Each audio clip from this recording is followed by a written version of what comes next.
El Jardín de Safo es un lugar de encuentro promovido por el curso de Historia de las Mujeres Dorotea Santos del Aula de Cultura de la Universidad Popular de Palencia. En estos podcasts vamos a conocer la biografía, pero sobre todo la obra y el pensamiento de mujeres que han dedicado su vida a las letras. Poetisas, ensayistas, periodistas o novelistas, compartiendo una labor de investigación y participación de las alumnas.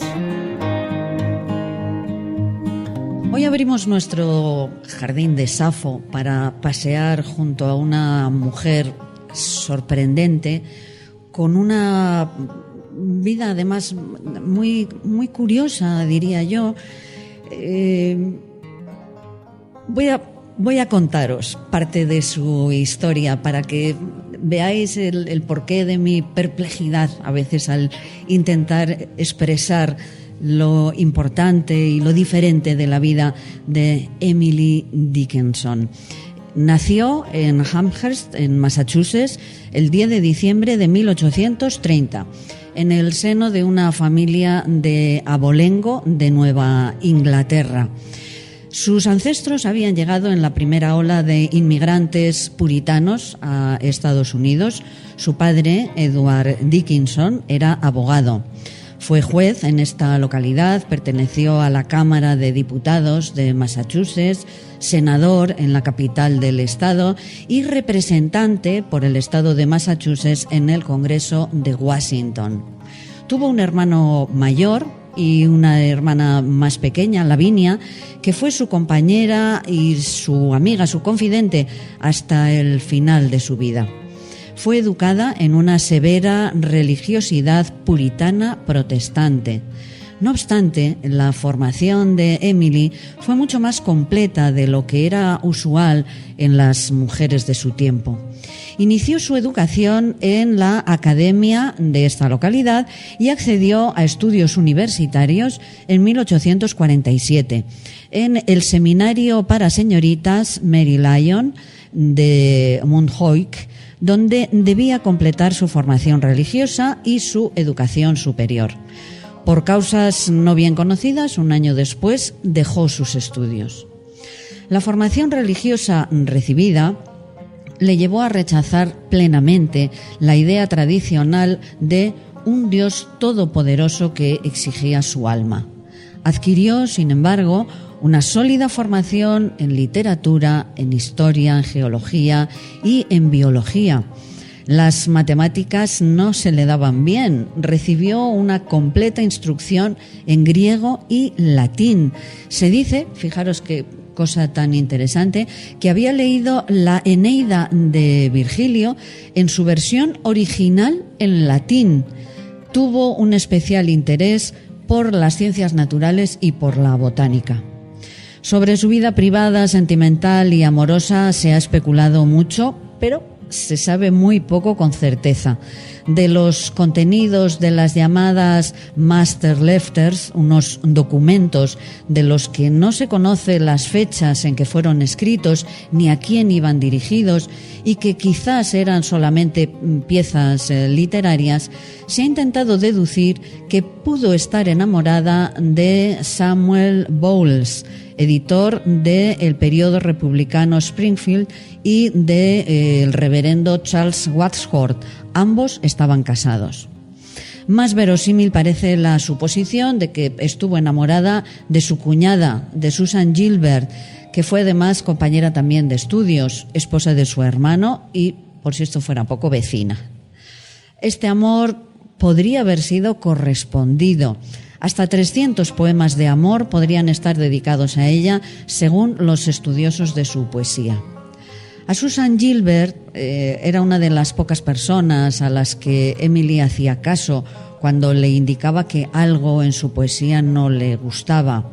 Llegó a escribir de Susan Gilbert que, con excepción de Shakespeare, había sido la persona que más conocimientos le había transmitido.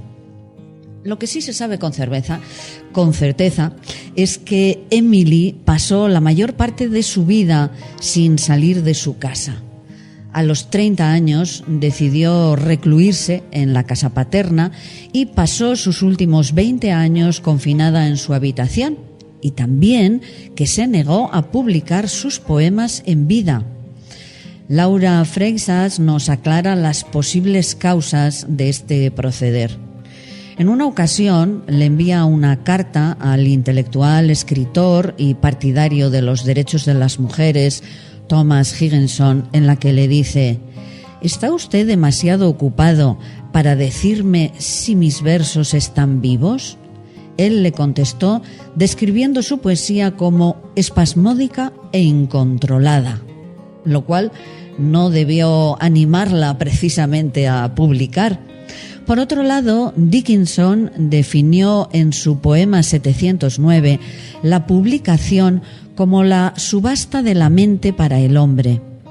Despreció así la fama y el dinero, la pobreza justificación de una cosa tan vil, y además llegó a decir que una dama victoriana no se exhibe.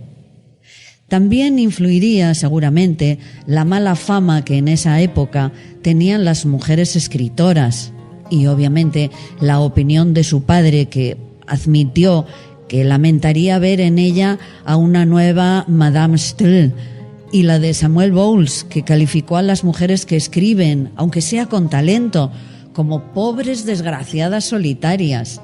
No obstante, las presiones que pudieran hacerle rechazar la posibilidad de publicar no explican ese encierro. De nuevo, Laura Freixas nos propone algunas posibles explicaciones del porqué de esa fijación por permanecer encerrada en su casa. Quizá la obligación de cuidar a una madre que pasó años encamada, o las exigencias de un padre que solo quería comer el pan que ella amasaba. Es posible que sufriera también de fobia social o de agorafobia, junto con una salud precaria y con frecuentes migrañas, o que tuvieran algo que ver los presuntos enamoramientos de hombres casados o incluso de su cuñada.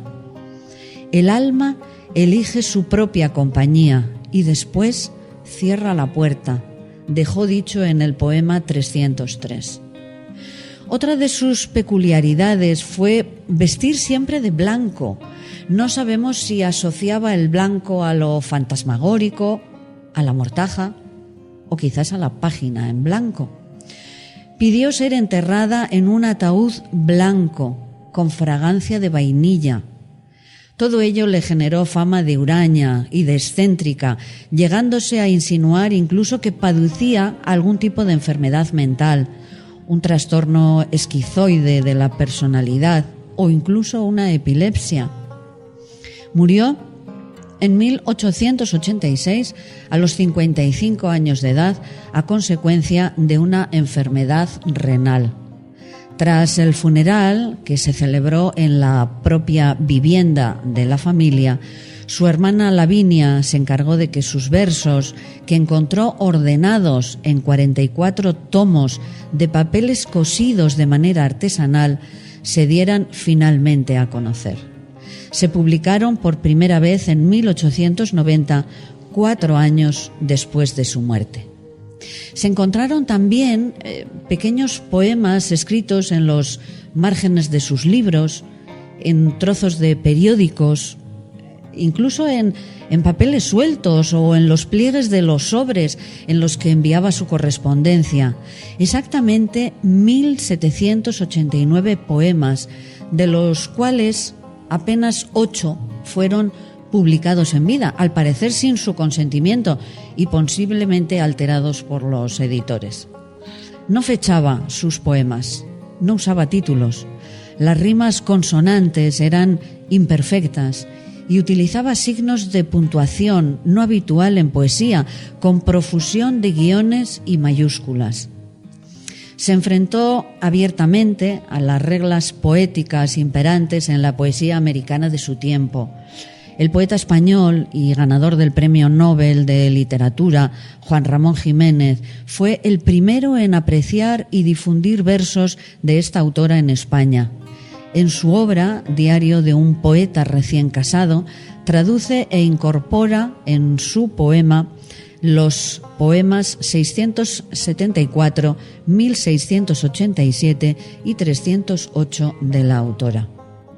Considerada en su tiempo una excéntrica al borde de la enfermedad mental, es reconocida hoy en día como una de las mejores poetas de Estados Unidos y una de las grandes de la poesía universal. Fue una transgresora que se rebeló contra el puritanismo religioso, contra su padre y contra la poesía tradicional. Después de su muerte, se hizo tan popular en Estados Unidos que se editaron sellos con su efigie y todavía hoy se venden camisetas con sus versos. Se han escrito ríos de tinta sobre ella y su vida ha sido llevada a la gran pantalla. En 2016 se estrenó la película titulada Historia de una pasión, dirigida por Terence Davis y protagonizada por Cynthia Nixon. Su figura ha inspirado también series de televisión. En noviembre de 2019, la cadena Apple TV lanzó su propia adaptación de la juventud de esta poeta. Emily Dickinson fue para Laura Freixas una genia con habitación propia. Para mí, una poeta enigmática que sentía y vivía así la poesía.